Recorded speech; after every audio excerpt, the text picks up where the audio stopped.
Olá, meus amores! Gostaram da aula? Da última aula? Então faça os comentários se vocês gostaram da aula, estão gostando, se tem alguma dúvida, pergunte. Não vejo uma pergunta, será que ela está entendendo tudo? As aulas? Todo mundo está sabido? Ninguém mais tem dúvida? Que ótimo! Então hoje nós vamos continuar nossa aula falando o relevo da Terra. E hoje nós vamos falar sobre os movimentos das placas tectônicas,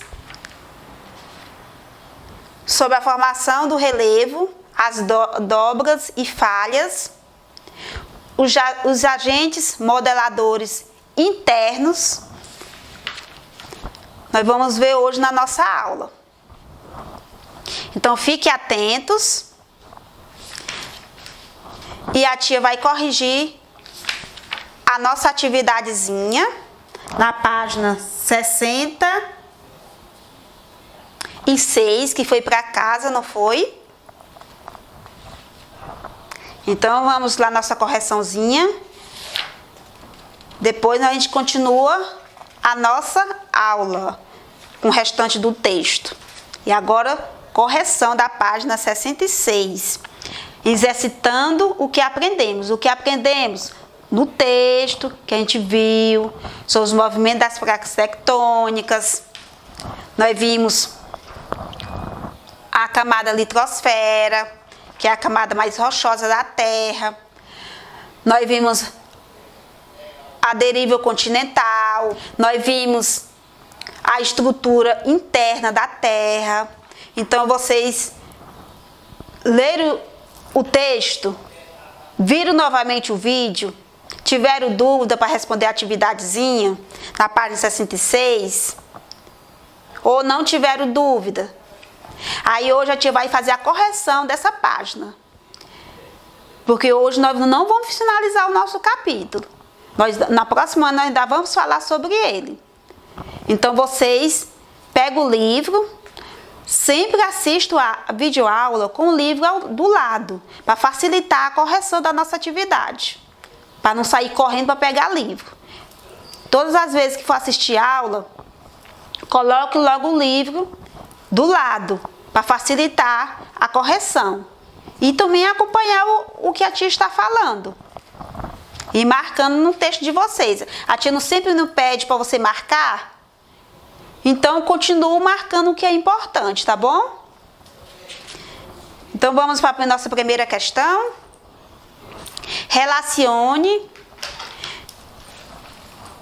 a ocorrência de vulcões e terremotos com o movimento das placas tectônicas. Você vai relacionar. Então, a resposta vai ficar assim. Os vulcões e terremotos ocorrem nas regiões de encontro de placas tectônicas. Esses locais favorecem o vazamento do interior do magma para a superfície. Os movimentos das placas tectônicas podem causar terremotos. Elas ficam assim, quando elas se movimentam, pode se chocar, que eu falei para vocês aqui, movimento divergente ou convergente, ela pode se chocar e causar terremotos. O que é material incandescente que sai do interior desses vulcões? É a lava ou magma. Então, você vai escrever lava ou magma.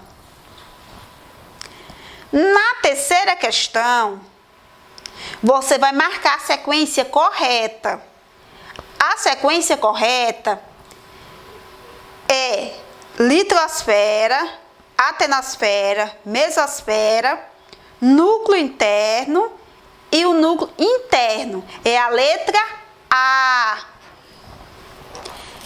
Vamos para a quarta questão. Caracterize e descreva as principais camadas da Terra.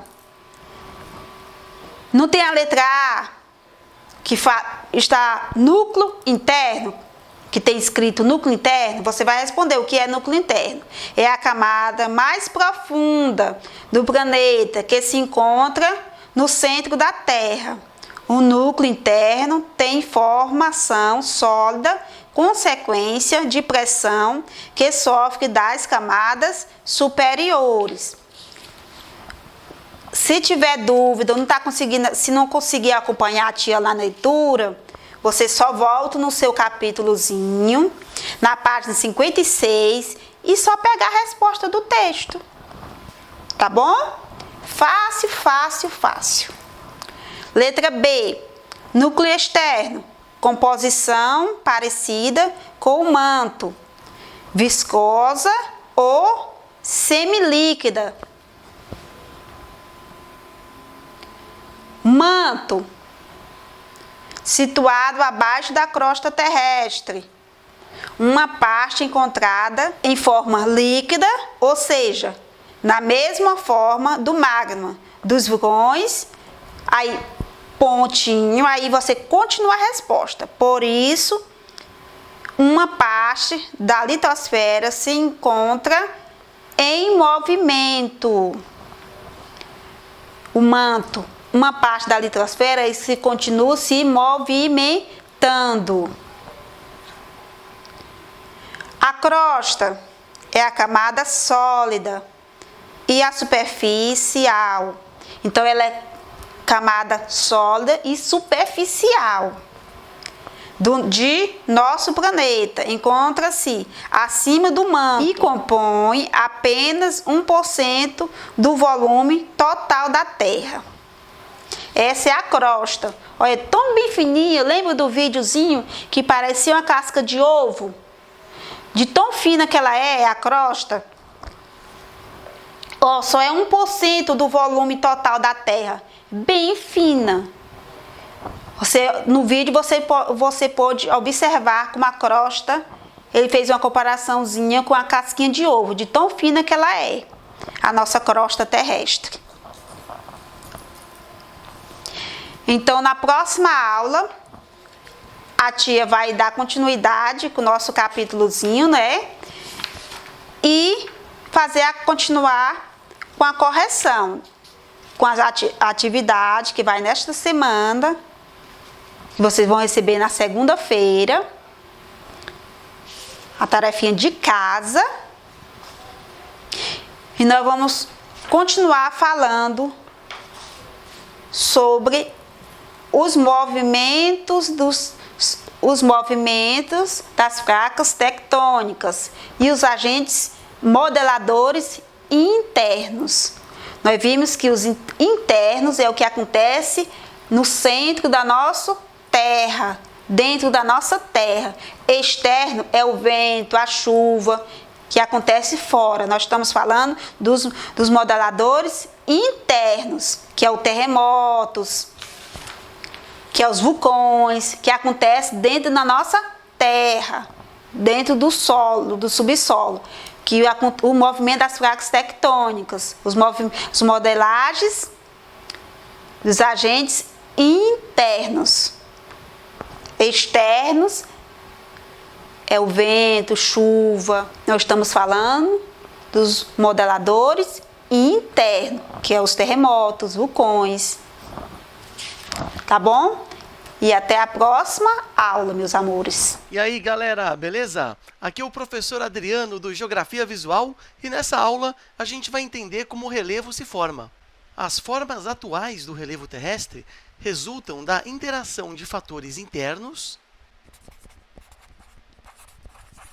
e também externos. Os agentes internos de formação do relevo resultam de processos que ocorrem no interior do nosso planeta. Esses processos também são chamados de endógenos. E eles estão relacionados ao calor que vem do interior do nosso planeta, especialmente do núcleo terrestre. É esse calor que comanda a deriva continental e a tectônica de placas.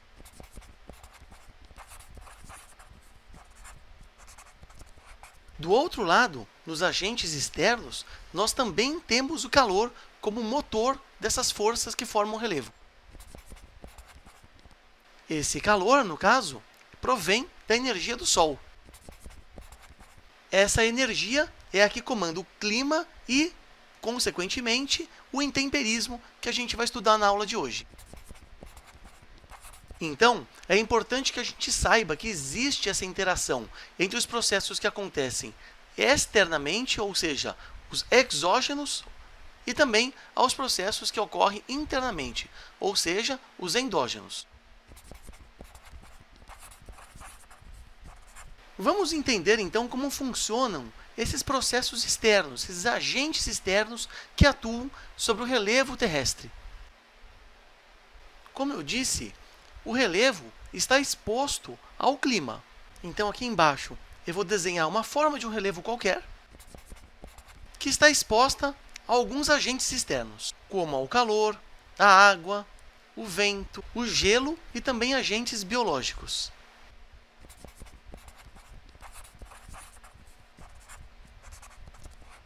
Agentes biológicos e o vento.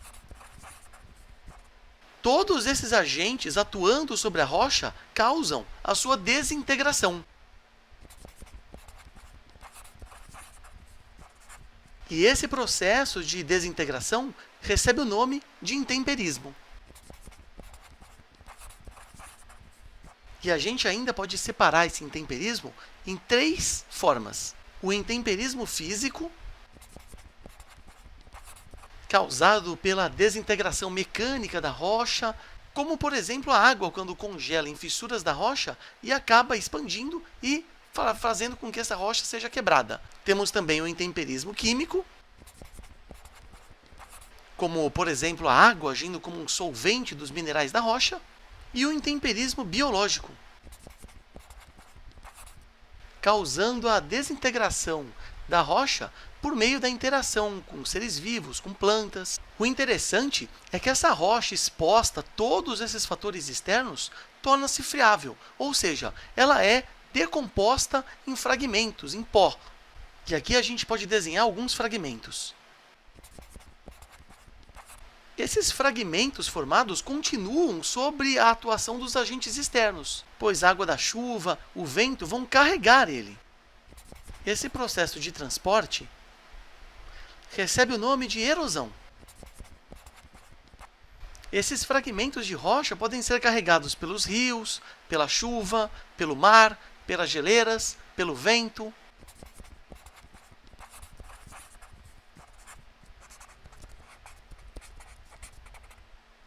E a gente também não pode esquecer da ação da gravidade sobre esse processo de transporte. Então, agora que a gente entendeu esses fatores externos que modelam o relevo terrestre e, portanto, entendemos o intemperismo, a desintegração das rochas, a erosão, vamos voltar aos agentes internos da formação do relevo. Bom, a tectônica de placas, cujo motor vem do calor que emana do núcleo do planeta Terra, ou seja, é um agente interno, ela provoca alguns fenômenos. Entre eles, o vulcanismo, os terremotos e a formação de montanhas.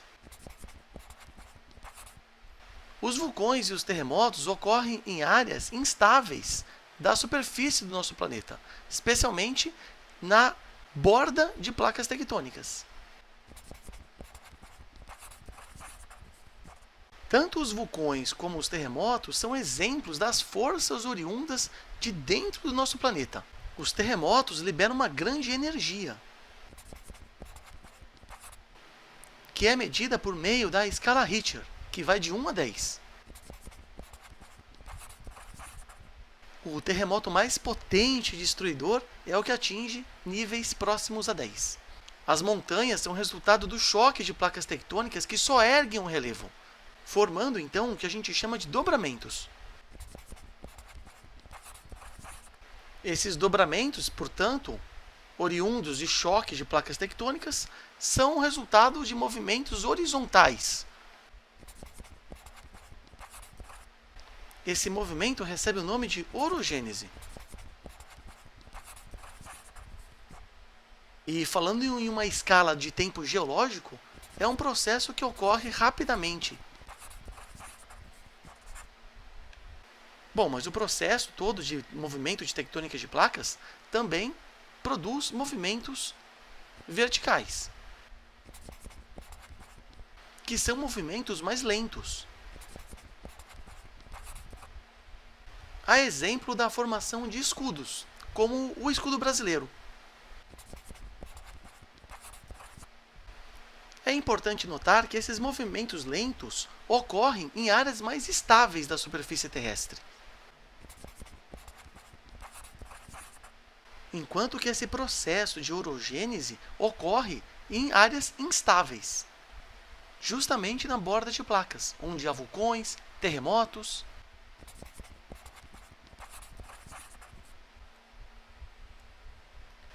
Nessa aula, eu espero que você tenha entendido que o relevo é resultado da interação de agentes externos e internos, e que qualquer parte da superfície litosférica do planeta pode ser modificada de acordo com essas três fases: deformada por movimentos tectônicos, que é a fase 1, modificada pela retirada de materiais por conta do intemperismo, que a gente pode chamar de fase 2, e também modificada pelo processo de acumulação desse material erodido, que a gente pode chamar de fase 3.